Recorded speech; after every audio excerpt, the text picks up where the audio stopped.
Hi, welcome to Improve Your Voice, aka Vocabilities.com. My name is Darren McStay, and today I'll be reviewing the voice of Gollum from Lord of the Rings and The Hobbit.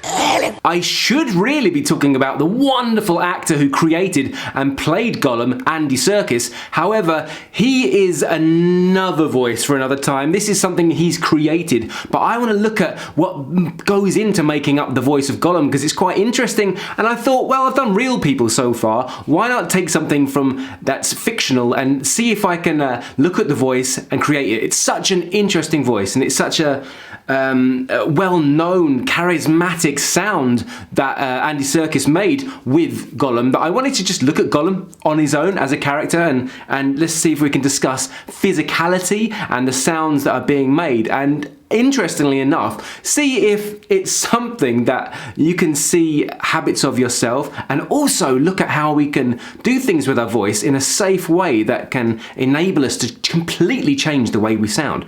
Okay, so let's have a quick look at this scene. Bagginses.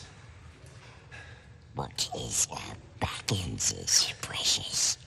I'm a hobbit from the Shire. Oh, we like goblins, bats and fishes, but we hasn't tried hobbitses before. Now, in order to make the sound of Gollum, or at least, do my best with the instrument I have, there's a lot that has to happen in order, especially to do it safely.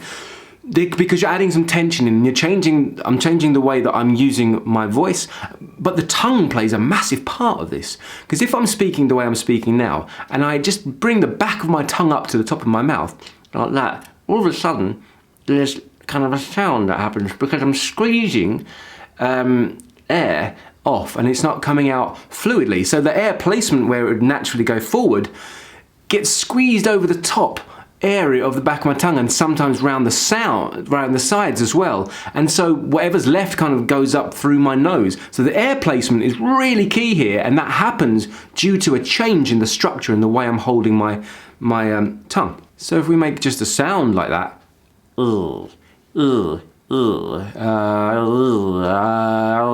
that's just by moving my tongue. That's the one part of the whole makeup of doing the voice, and you're most of the way there. Then you need to kind of start adding a little bit more energy into the air. Now, because we're adding a bit of tension, we need extra air support in order to make sure that it's flowing through safely and we're not hitting down and we're not sitting down on our throats, because there's a lot of especially when it goes down to the low sounds and you need to drop down and relax, you need to kind of keep the airflow moving, so in order not to disrupt and damage anything lower down here where the vocal folds are. Oh, we like goblins, bats and fishes. Oh, we like goblins, bats and fishes. Oh!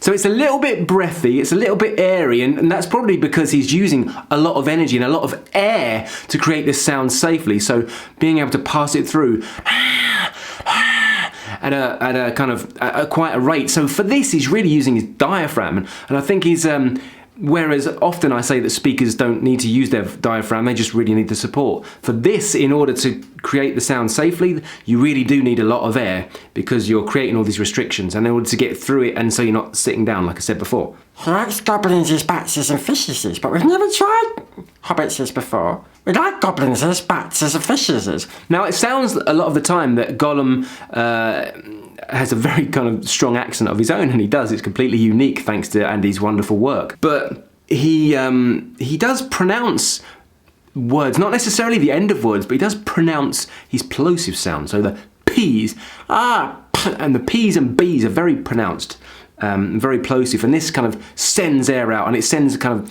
spittle out if you do it too much. Goblins, bats and fishes. Like, the famous line, precious.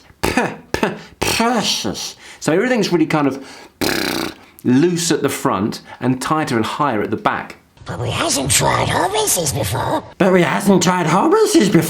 So this is nice, because you've got your tongue in this position, you're automatically kind of lifting up your soft palate, because as you're sending the air through your nose, and what happens is it's easier to go up those high notes, especially when you force a bit more air through. We haven't tried hobbitses before.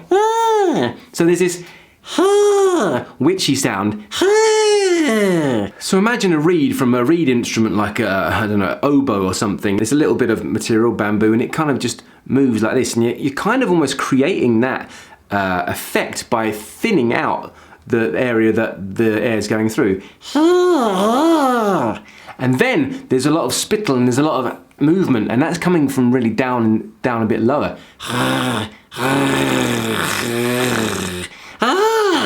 So even though the tongue's really high, it's like kind of loose a bit at the back as well. And there's a can you hear that sound?